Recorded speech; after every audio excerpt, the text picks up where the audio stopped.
Good day po sa inyo mga boss madam. Meron po tayo sa pasyente na ito yung masakit sa kanyang legs at saka yung kanyang feet. Yeah. At ito ay masyado na nakakalam. Hindi niya masyadong mai-push. Kasi itong back and feet o kanyang legs ay medyo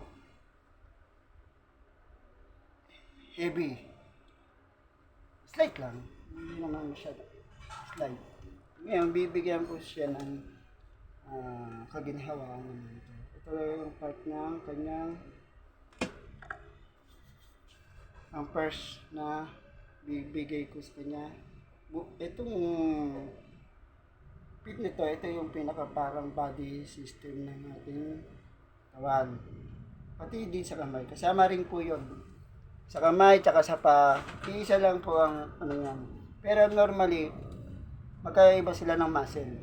Muscle in the back and muscle in the upper, in the hands naman yun. Kaya, ang mga muscle dito, even na doon ko magsisimula sa kamay, yun ang starting ng yung taas. Then pag lower, dito naman sa pababa. Kasi magkaiba sila ng muscle divider ng kanyang body system. Okay, kaya take a look how to massage this. Then put this over there. Roll, roll, roll.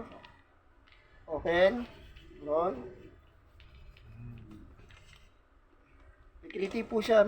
Bus mga batang, tikiliti. Malakas. There. There.